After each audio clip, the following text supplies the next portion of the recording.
Hi everybody, thank you so much for coming tonight. So my name's Rose and I'm part of the BPUA team. So tonight we're here at the Auckland BPUA Clinic. It's our newest clinic, and so this is where our clinical consultants meet with our clients, guide them on their health and wellness journeys and treat their conditions. So tonight we're going to be joined by Jontel Kiwi, who's one of the BPUA clinical consultants, and she'll be running through Why Are We All So Tired? So I want to say a big thank you to all of our event sponsors. So all the food was done by Mr.'s Real Food, the kombucha was provided by Om Kombucha, and the tea was by Storm India Tea. So thank you all very much for coming, and Jontel will be having a moment to start. There we go, and that moment is now. So again, thank you all so much for coming out, and thanks to everybody who's tuning in at home, including my mum, so that's really cool. I'm going to start the night with a story because everybody loves a story. And this story is true, which makes it even better.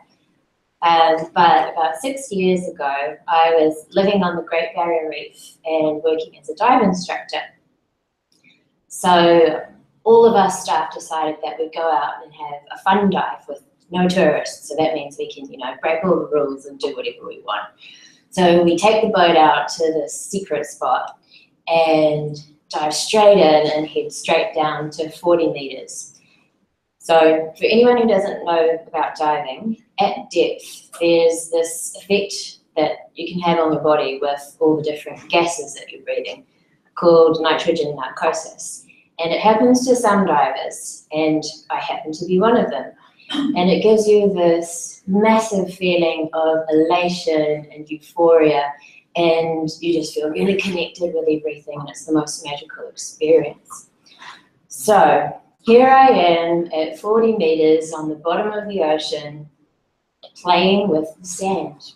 And the sand is like this golden velvet. It's like the most mystical, incredible substance I've ever come across.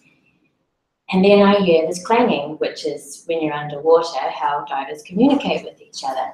So there's this clanging going on, and I look up, and about 4 meters in front of me is this huge pointy face, and all the way down there's these really big ribs going to a very, very pointy dorsal fin. So I'm looking at this shark, just thinking, you are magnificent. You are the most inspiring, majestic animal in the world. Surely you and I are related. And I'm having this massive, deep and meaningful with this shark. And then I feel this tugging on my wetsuit. And it's my dive buddy, and he quickly pulls me off in the other direction. So we get back up onto the boat, and my buddy, he's like, dude, what were you doing down there? That was a bull shark. And if you Google world's most dangerous sharks, you come up with 3. You will get the tiger shark, the great white shark, and the third shark, anyone guessing? The bull shark. So what's the experience that I took away from that? Well, when I was down there having that amazing connection with the shark, was I in danger? Google says yes. My dive buddy says yes, but I'm not so sure because I like to believe that I had a connection with the shark, and I like sharks.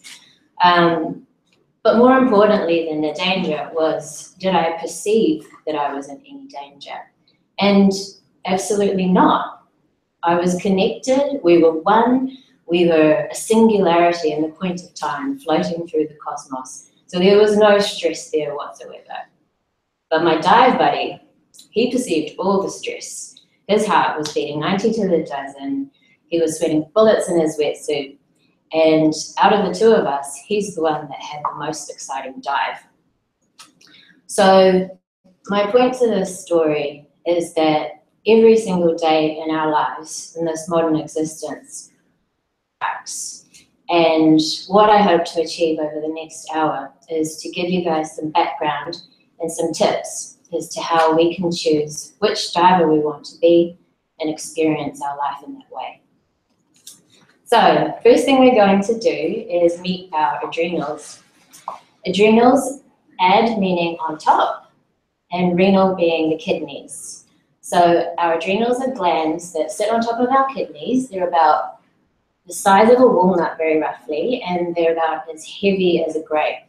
So what I'll get everybody to do now is make little adrenal fingers like this. You need 2 of them because they're really important. Now, I want you to take your adrenals and put them on top of your kidneys. Yeah, very good. Oh, everyone's going behind. Very good. You got some low-flying kidneys, that's okay. Right, so you should be around about here, just kind of bra line. Now give that a good rub. Good rub. Cool, so that is your, well, where your adrenals are very roughly. And next thing we're going to do is learn how to love our adrenals. So stage 1 of loving our adrenals is understanding just how busy they are and how hard they're working for us. So this questionnaire here is really just a rough guide as to how much adrenal stress you're experiencing.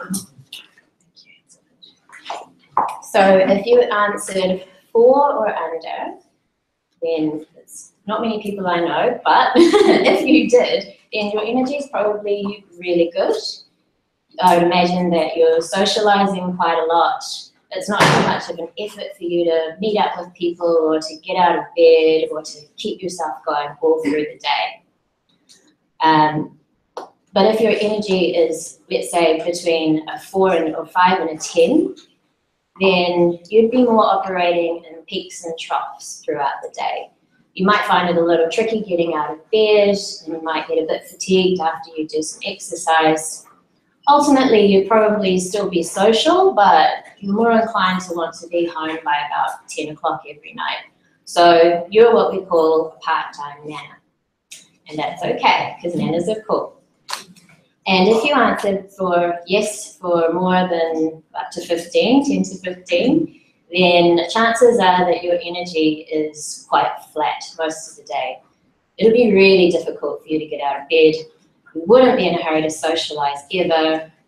It would be dragging yourself out to these things. And there'd be a very small window in the day where you've actually got enough energy to get things done. So you, my friends who are the 10 to 15s, you are the full-time nanas. And that is fine because I'm going to give you all the tips and tricks that you could need to de-nanify yourself. So stay tuned. So stage 2 of loving your adrenals is knowing what they do for you every single day. So I'm going to use the caveman analogy because that's what you do when you're talking about fight or flight. So everybody imagine that you are a cave person, man or woman, any cave. The things that you need to do are run. You need to be able to hunt, you need to be able to run away, you need to be able to fight and defend your territory. And your body knows this. So your body supplies you with hormones that enable you to do this effectively. Primarily your stress hormones are cortisol. Oh, thanks, Laura. Cortisol, adrenaline, and noradrenaline. And when these hormones are in action, what happens? Well, we need to run, so we need our legs. So all of the energy and the blood and the oxygen in our body, well, a good majority of it, is pushed out to the periphery. We need to feed these muscles so that they can be powerful and can escape. We need the arms as well. We need our heart to beat fast so it can circulate oxygen and circulate our hormones.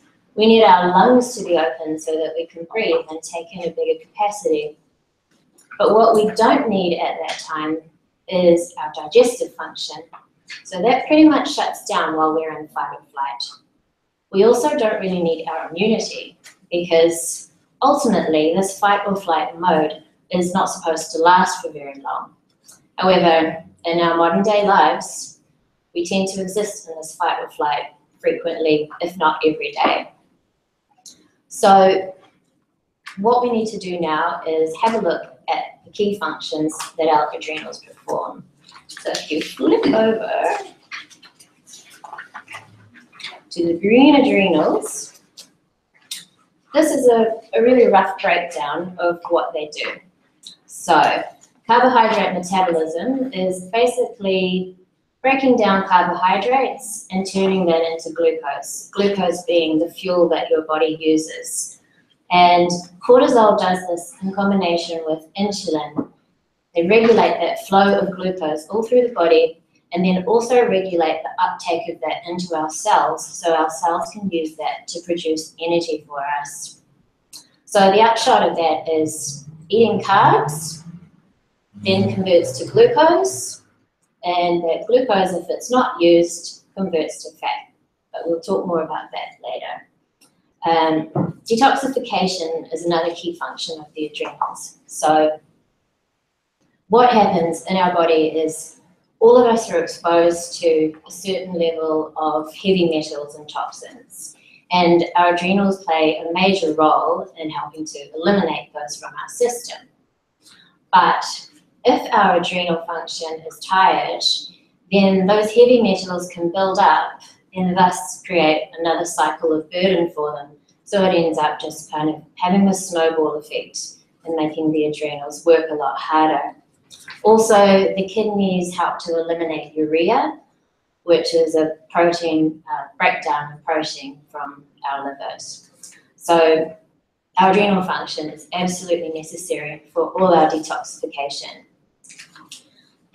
For our neural tissue health, that's talking about basically our brain function and our cognitive function.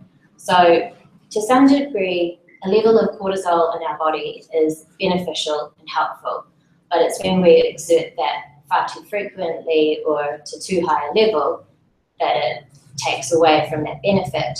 So the impact of that could be brain fog, memory loss, lack of concentration or focus, just feeling like you can't get on top of things. So if that's something that you answered in your questionnaire, then adrenals would probably have a lot to do with what's going on in your health picture. And a really important thing to remember about all of this is that our body is a well-oiled machine and all of our systems work together. So it's kind of like cogs and everything slots in with each other. So when one thing is not working properly, there's going to be a follow-on effect somewhere else in the body.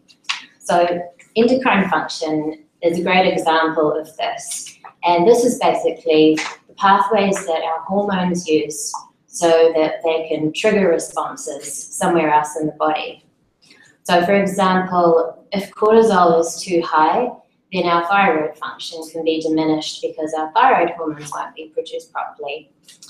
And for women who experience adrenal fatigue or having really high adrenal function before they reach menopause, then this can make the menopause a much more rocky kind of change. So through our lives, it's primarily the ovaries that are producing our progesterone and our estrogen. And the adrenal glands pick up a little bit of that by producing some also.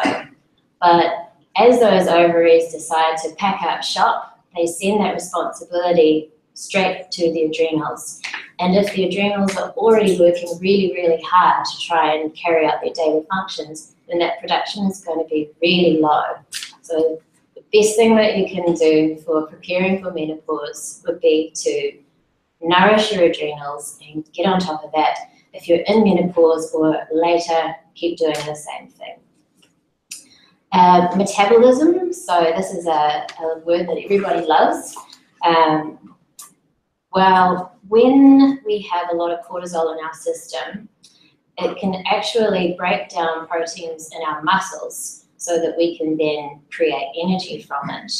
And one of the biggest places that we find that protein breakdown is in our quads. So it's not uncommon for people with adrenal fatigue to have larger thigh area and also maybe some instability and knee weakness. And our body is also very calculative when it decides to put fat on us. So a very typical picture of adrenal weight gain is seeing it all around the abdomen. And that's because your body is trying to keep you alive. it wants to protect all your viscera, all your internal organs. And it does that by laying down fat so that they're insulated, so that they're protected from trauma, and so that they have a bit of an energy reserve if they really need to access that. So next time you're looking in the mirror and you feel like there's too much abdominal fat, just remember it's your adrenals trying to save your life. Then we have our musculoskeletal system, our bone and our muscles.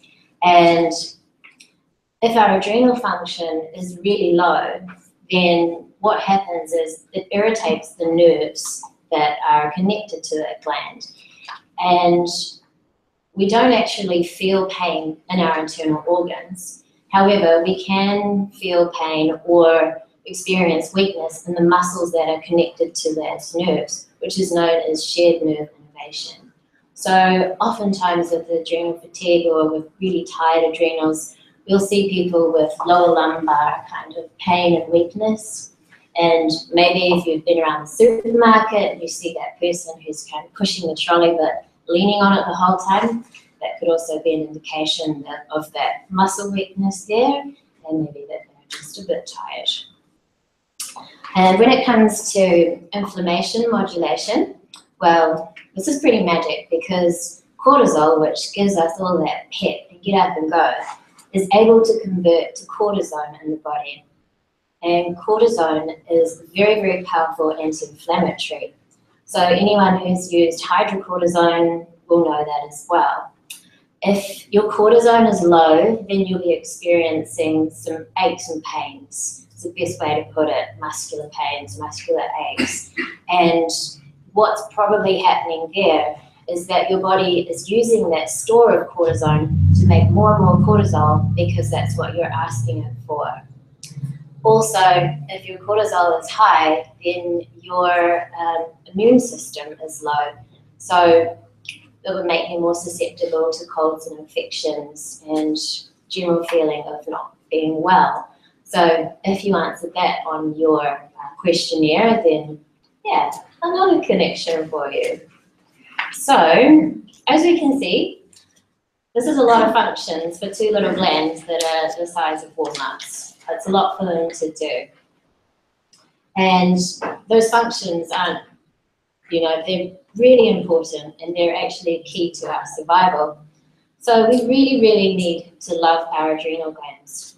And stage 3 of loving your adrenals is understanding your hormones. So if we turn over, we can have a look at our, I thought I had a question, but no, it was a timer, thank you. We can see here we have our kidney and we have our adrenal gland on top of it there. So hormones again are just chemical messengers. They travel through the blood and they move from one gland and then stimulate a change or trigger some kind of action in another location in the body. So if we have a look to the right here, we can see aldosterone, which is a mineralocorticoid, and what it does is it stimulates the kidneys to retain sodium. And when there's more sodium in the body, there's more fluid. And when there's more fluid, then you've got some blood pressure. So that aldosterone is a key for us maintaining a healthy blood pressure. So if anyone answered yes to feeling dizzy when being at a low position and standing up quickly, that's because your adrenal glands aren't able to compensate for that change that needs to happen in the blood pressure. So that could be a sign that you need some adrenal love. Now, the other thing about having adrenals used excessively is that they lose minerals and electrolytes through stress. So that in turn leads to dehydration. And anyone who might have the dark circles under their eyes, like the ones I'm modelling tonight, I put them on special, they go away in the morning. That is also a sign of dehydration. So for you want to get into the water. And I'll give you a calculation later so you can figure out just how much you should be drinking. So if you have those salty cravings, if you feel dizzy when you stand up quickly, if you've got dark circles, then friend. On the other side, we have adrenaline and noradrenaline. And everybody's familiar with adrenaline. Adrenaline junkies, jumping out of planes, doing exciting things. So what that adrenaline is doing is getting our heart going. It's giving us that superhuman strength we need to run away from the tiger or swim away from the shark. It opens up our lungs, and it also gives us that really wild look in our eyes when our pupils dilate. We're looking a bit crazy. So get to turn off, which is what a noradrenaline does. Excuse me. Now, if we look just under the adrenal gland, we've got cholesterol. And surprise, surprise, we need cholesterol. So we need to eat fat. We need good sources of fat in order to have good levels of cholesterol. Because without that cholesterol, we can't make our hormones. So that's a really important thing, because in clinic we often see a lot of people who are avoiding fats intentionally and doing that to help their cholesterol levels. But ultimately, there are other ways to go about it. So underneath cholesterol, we have pregnenolone. And this is really, really important because pregnenolone is like the mothership of all hormones. From pregnenolone, we make our sex hormones that go all the way down from DHEA, testosterone, to estrogen. And then on the other side here, we have our progesterone, which all us women will know about, and guys too. And that ends with cortisol. But the things that we know about cortisol so far are that 1, it's released when we're under stress. 2, it stimulates the release of glucose to give us instant energy. 3, it temporarily shuts down our digestion and our immunity. So these things are really crucial, and our body knows this. And when that cortisol is needed, it will prioritize the formation of that over all of the other hormones. So if your cortisol is consistently needing to be high, then it's coming at some expense further down the chain, because stress pushes everything the other way.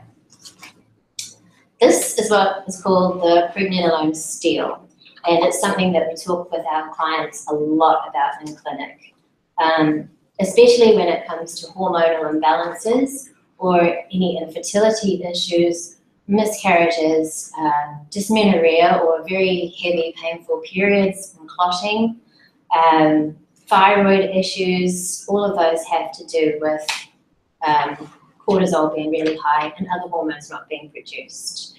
So the long-term picture of this stress is having a chronically low immune system, having too much abdominal fat that then becomes a cardiovascular risk, having digestive dysfunction and not actually absorbing all your nutrients, type 2 diabetes, insomnia, and the list goes on.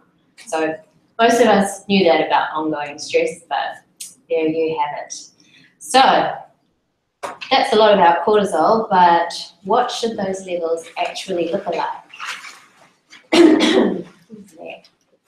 So, optimal levels of cortisol from waking to sleeping.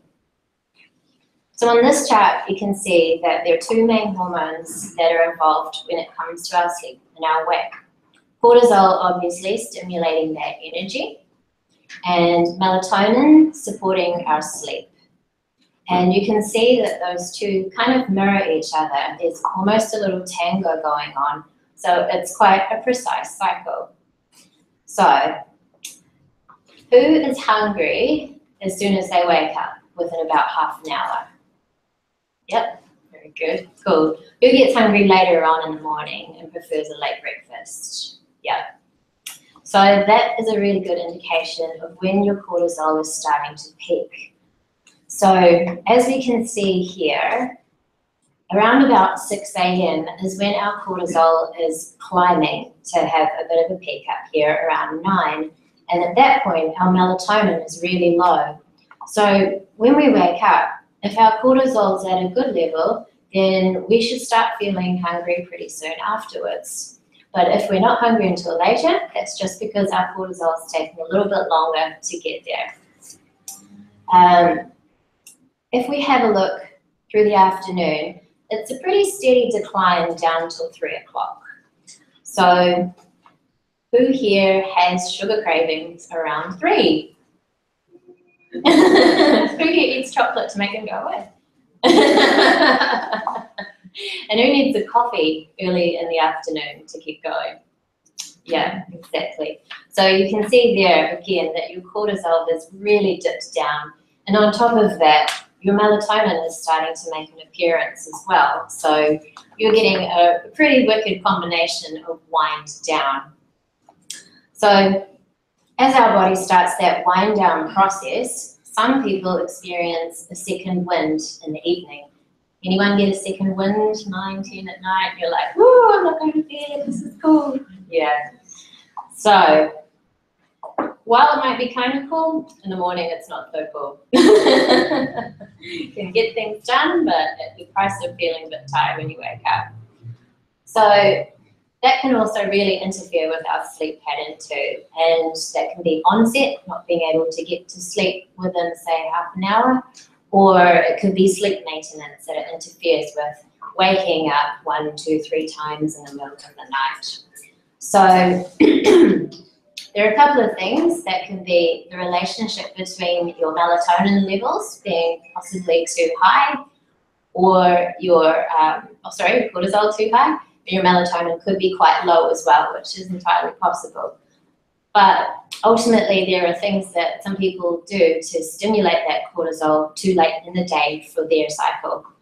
So some of those things would be maybe that coffee after lunchtime, that can have an effect on that cortisol. High intensity exercise a bit too late in the day.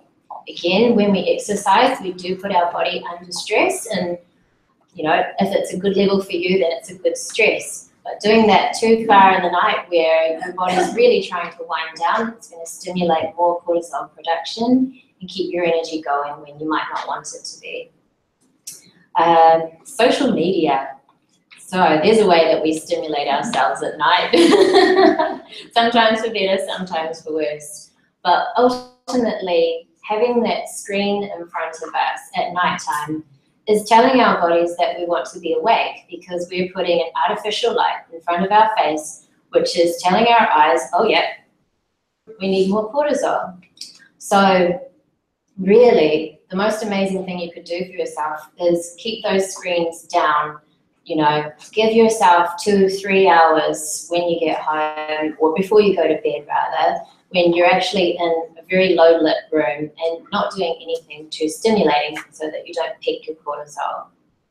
Another thing that people do, and I see a lot in clinic, is take their work home, and they'll be working on the laptop. I wasn't doing this last night, and they'll be staying up till, oh yeah, no, but it goes away by 9 or it goes away by 10.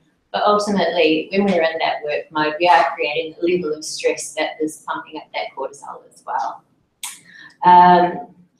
Otherwise, if we take those things out of the equation, then we should really be able to regulate those hormone levels. And if not, then that's something that we look at with some testing.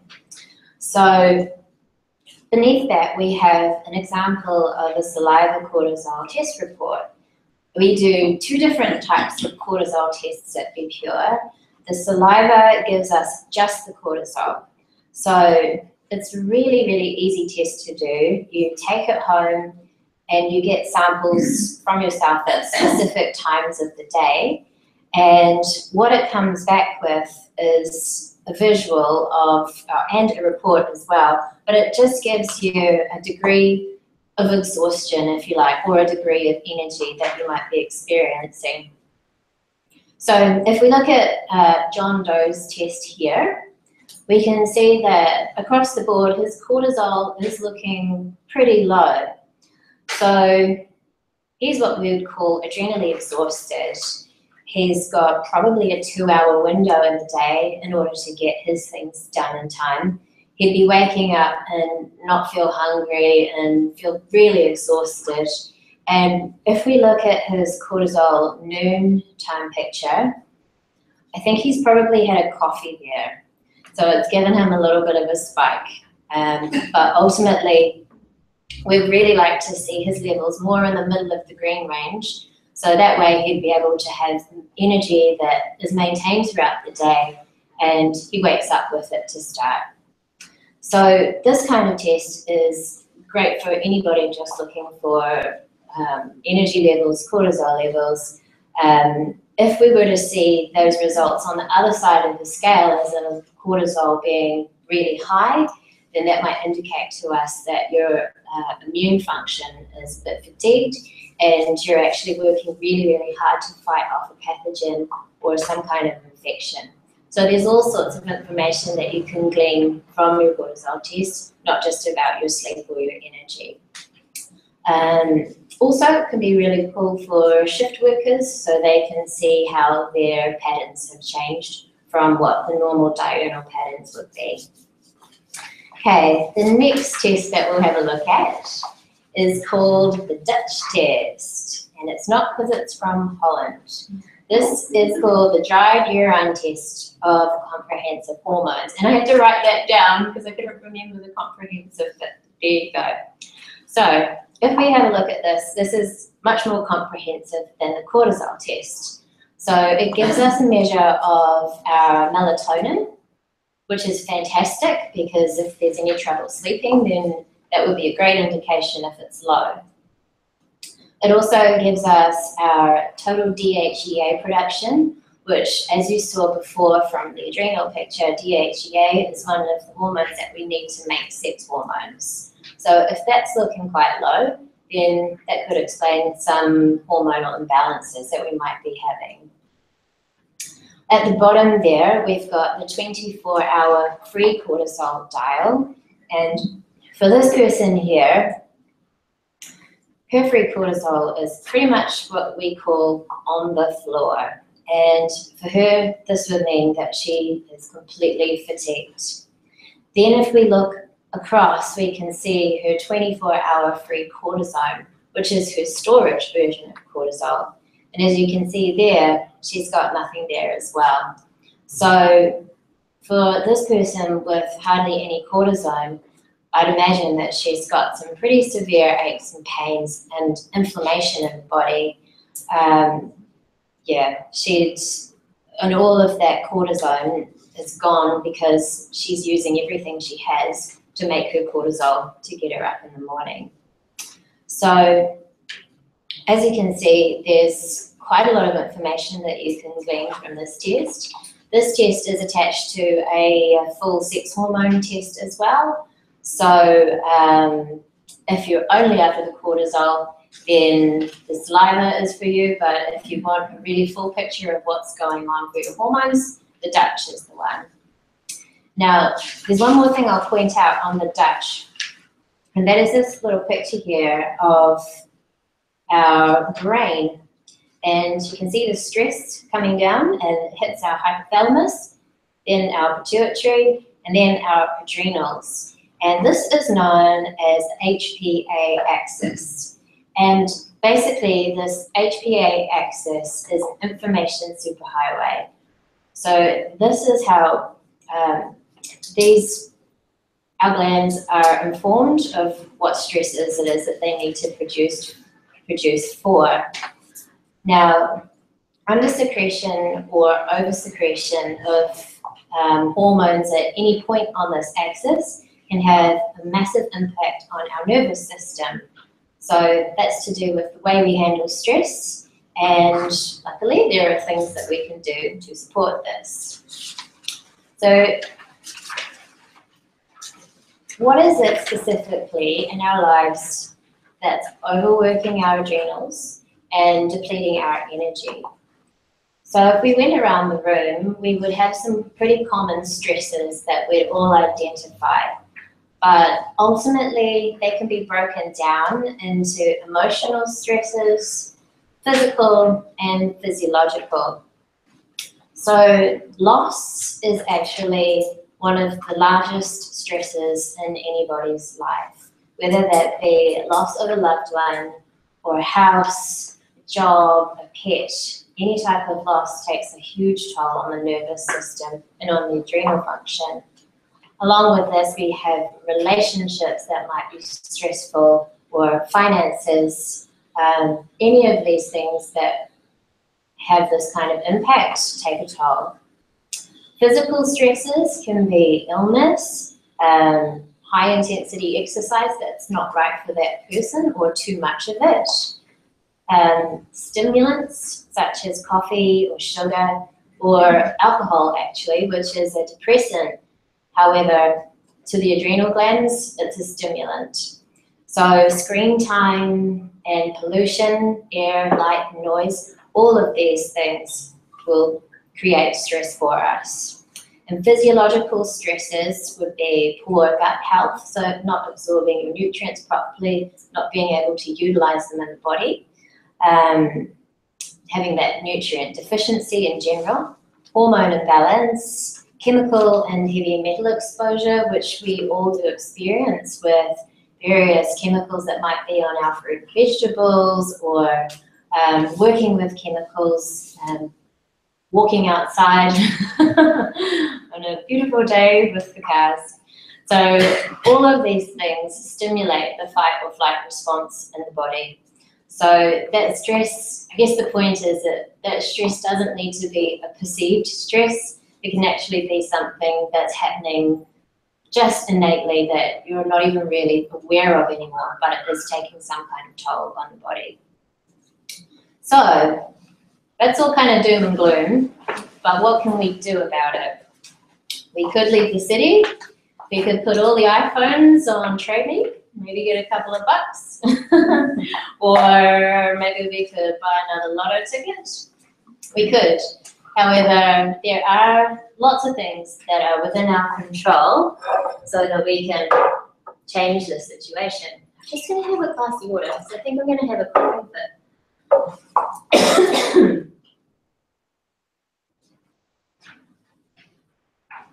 All right. So first, and probably the easiest thing that's within our control, thing that we can do, is to regulate our blood sugar. So if we have a look at our blood sugar fat storage cycle, it's already quite a loaded title, so that'll tell you exactly what you need to know. We can see two examples of a blood sugar throughout the day. So if we look at the red line there, that would be achieved by eating foods that are breaking down too quickly in our body, from, say, carbohydrates into glucose. And it would also be achieved by having stimulants, or things that are pushing up our cortisol and our blood sugar. Oh, sorry.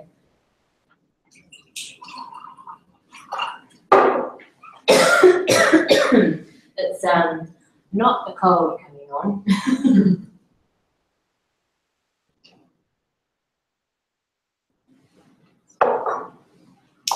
Okay, so the second line, the green line, is an optimal level of blood sugar throughout the day.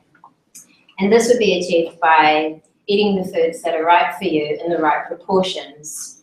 So as you can see on the red line, we've got a really big peak here, just like a roller coaster. And what happens when you get to the top of the roller coaster? You have to come down. And in this case of that high glycemic load, we come crashing down.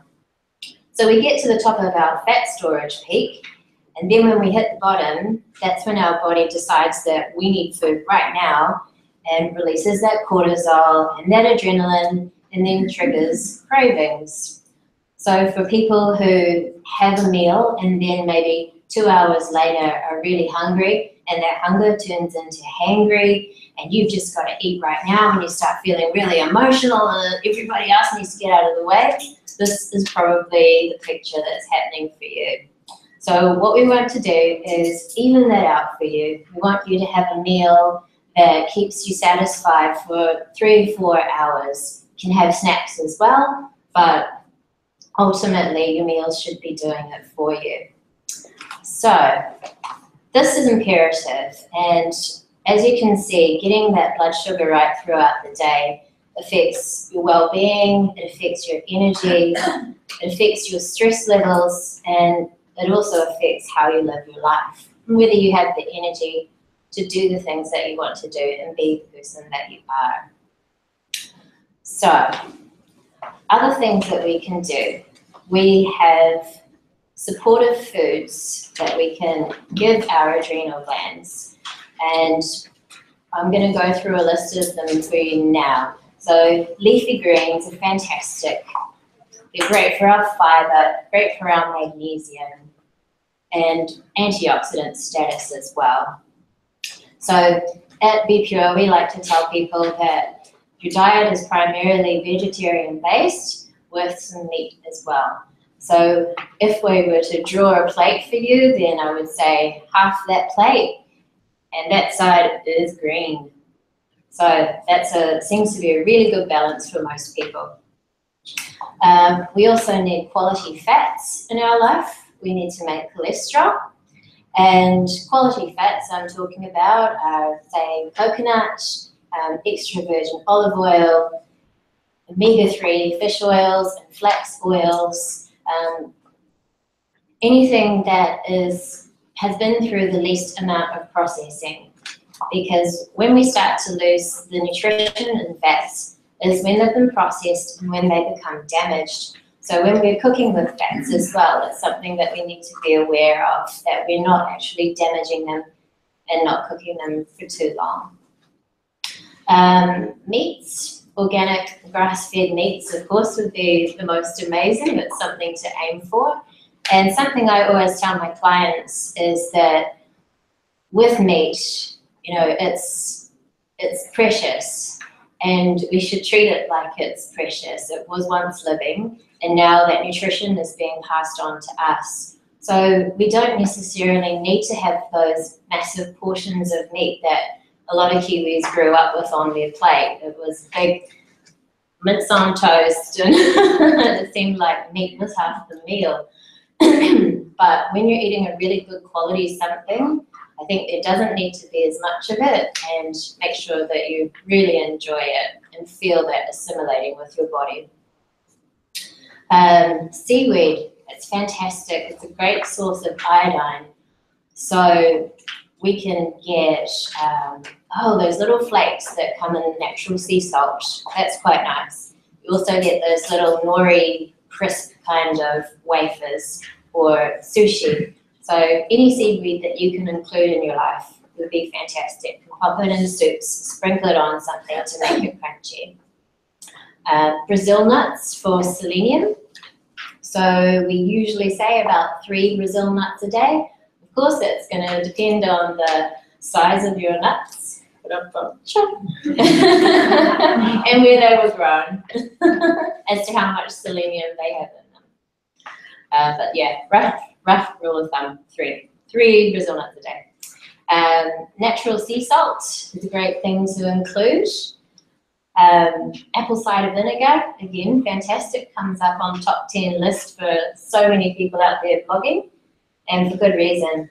So these really help to support our electrolytes, and when you're supporting your electrolytes, you're supporting your hydration, you're supporting your blood pressure, your adrenals, and getting rid of those bags under your eyes. So carbohydrates. Now, carbohydrates tend to get a really bad rap these days. So many people seem to be avoiding carbohydrates, and I'm not sure why, because they're amazing.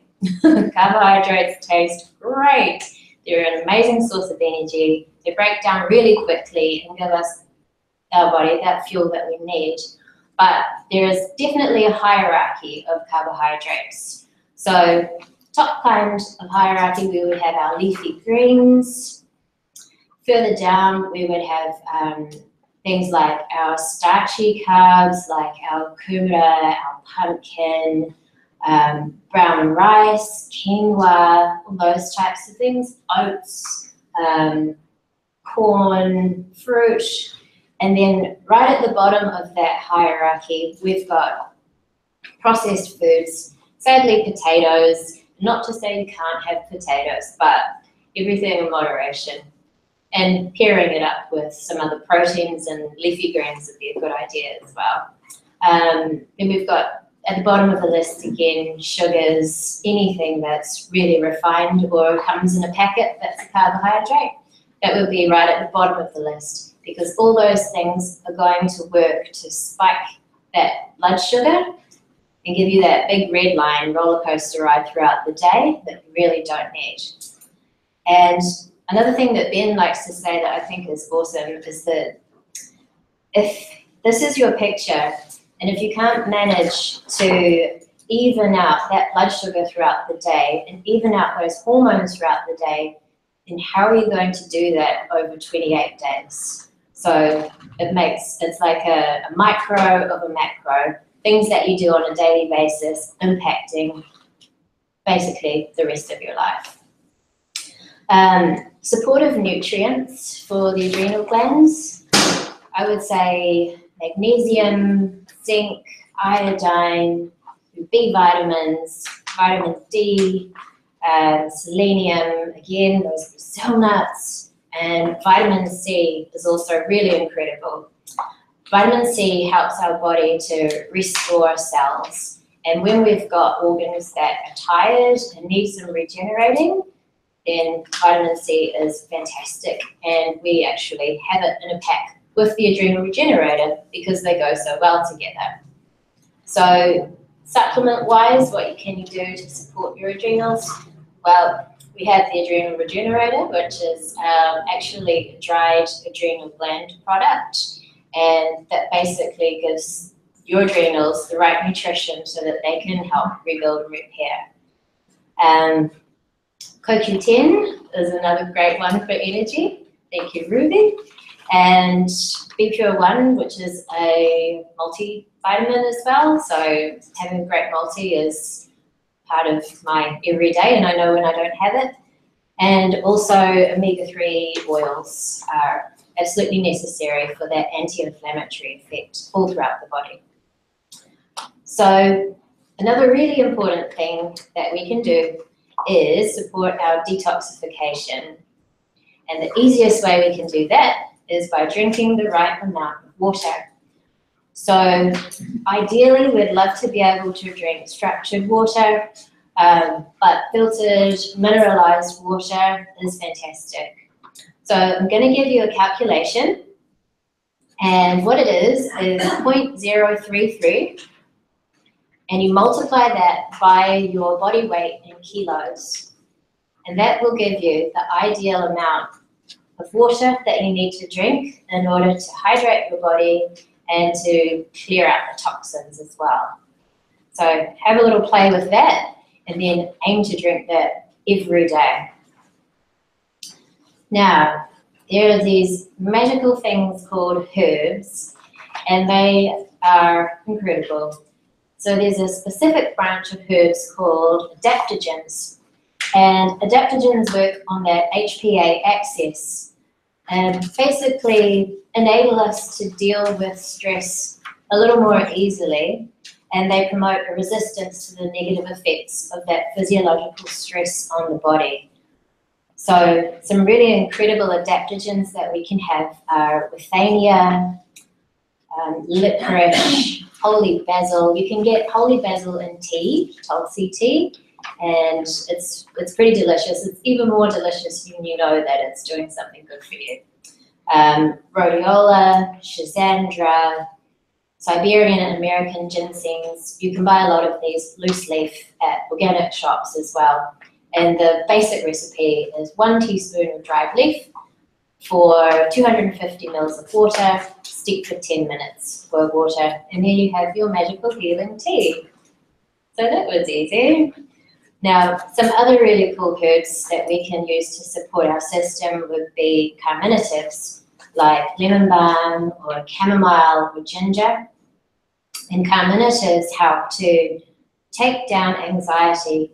They work to soothe our gut. And anytime we're soothing our gut, then we're also working with our head to help soothe that as well. So those are lovely relaxing teas that you can buy as well. Anti-inflammatories, turmeric and ginger by far are my favorite. and I can't go past a Saturday without having a coconut milk turmeric latte. So there's actually a recipe for that on the Be Pure blog.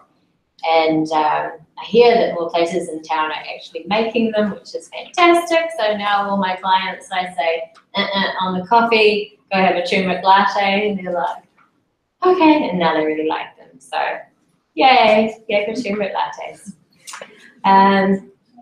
Another really important thing that we need to do for ourselves is rest. And this is something I see every day in clinic as well, is that people don't tend to rest. We kind of, in the society, have this idea that we need to be busy all the time. We need to be achieving all the time. We need to be hitting the mark every single day. And this is okay if you can get sufficient rest, because without that quality rest period, then our body can't repair. And without that repair, then those cogs are just going to start slipping. When one system goes out, that's going to have an impact on another system. So it's really important to give yourself that time. One way that you can rest would be to sleep in, if you can. If you have that time on a weekend, sleep in, stay in bed until 10. Don't feel bad about it. Don't go to work and say, I was really lazy, because you weren't really lazy. You were actually actively working on recovery. So let's have some more rest. And also with rest, we've got rest and digest. And that's talking about when we're eating. So if we're eating on the run, oh yeah, I grabbed a smoothie on my way to work and I drank it in the car. Tick, smoothie, done, nutrition. Well, I'm afraid that's not quite how it works. So our body knows we're on the run. It's giving us the push to get out the door and into the car, because we're making that a really big focus of our day. So when we eat, we need to sit down, we need to breathe, we need to look at our food and then eat it calmly, quietly, really enjoy it. Let our body get into that parasympathetic mode so that we can properly digest. So stress is something that comes up a lot, and it tends to get a really negative spin on it. But I think it's really important to highlight that there is a good amount of stress that you can have in your life. So with this stress, it can force you to push your boundaries. It can make you more creative. It can make you more socially aware or accepting. And this type of stress is beneficial, and it's called eustress. However, ongoing stress, or stress that pushes us beyond this point for too long or too frequently, can have a lot of negative health effects. So we can experience sleep disruption, lack of memory, as we've talked about, a loss of motivation, and also a loss of self-confidence when we have too much stress in our lives. So this is called distress. So I think it's really important to note the difference. And too much distress will lead to exhaustion and the onslaught of chronic conditions. So between these two different types of stress, our body can't really differentiate, because the body is just keeping us alive and keeping us running and making sure we get our food. That's what it's doing.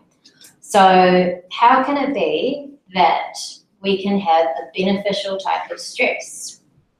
So what we can do is set ourselves up by activating our parasympathetic nervous system as much as possible every day.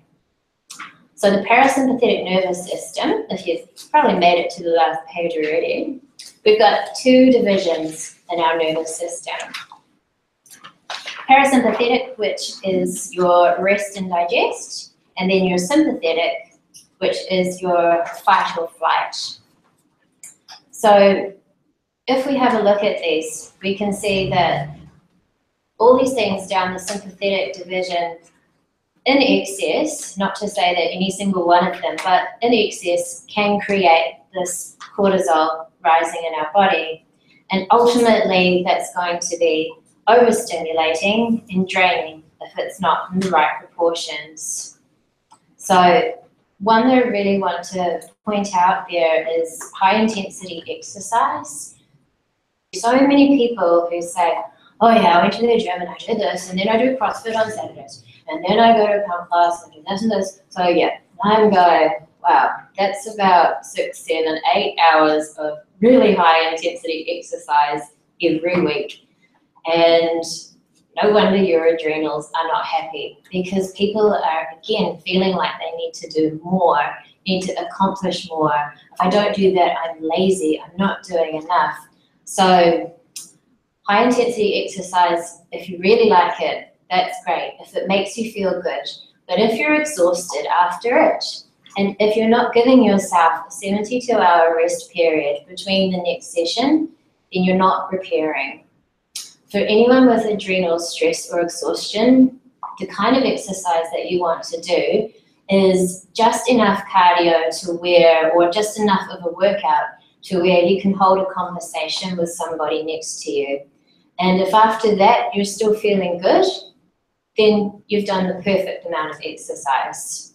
So that is imperative to keeping your adrenals happy.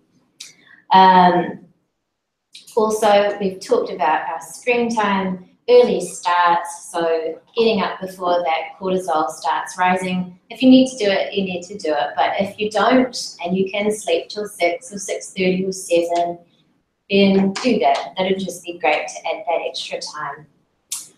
In regards to quality sleep, the most restorative time that we have is actually between 10 and midnight.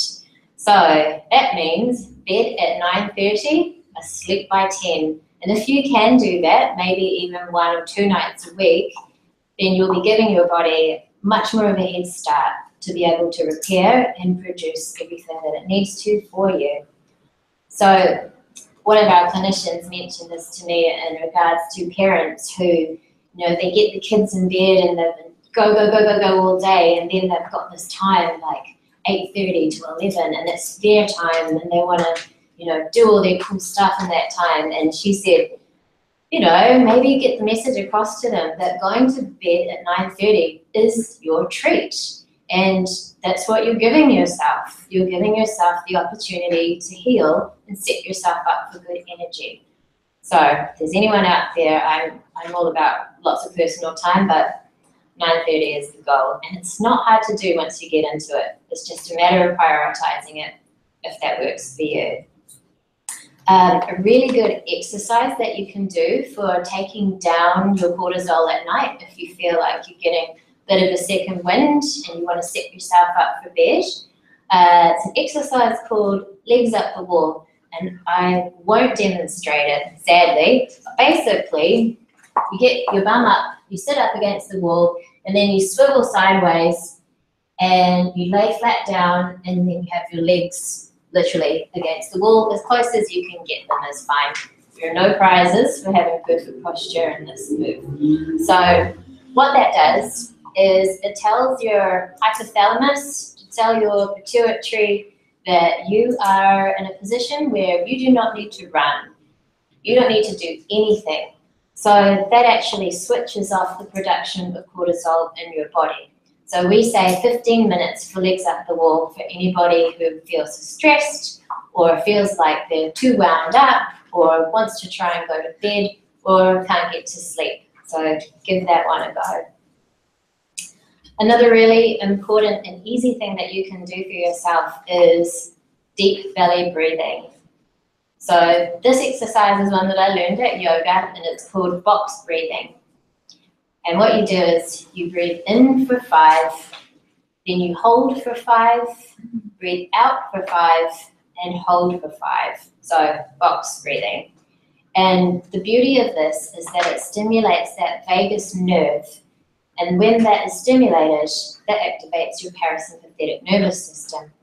So for me, this is something that I like to do right before I eat, just to put myself into that rest and digest space.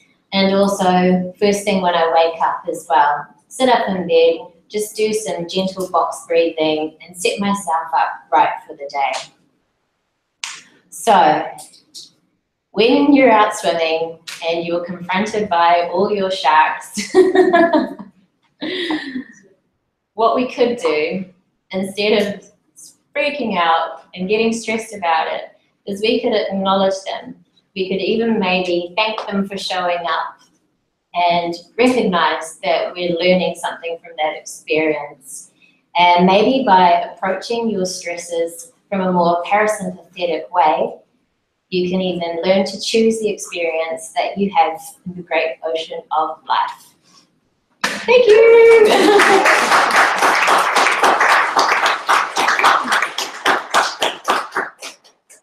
You're amazing. Thank you everybody so much for joining us tonight. If you want to know more about our BPO clinical consultants and the programs they do, we have Lisa at the back, Ruby and Laura, who are all available to chat to you after this, and also Jontel is here too. And to anybody online, we also have our clinicians are available on Skype for Skype consultations as well. Laura will have a little sheet if you'd like to fill in to receive a free 15-minute consult to learn more about the BPO programs. And if you're online, there's a form underneath the video box that you can watch too. Our next event is Why Gut Matters, presented by Sharon O'Brien on Wednesday, the 2nd of August. So hopefully everybody online will see you there. Thanks for watching.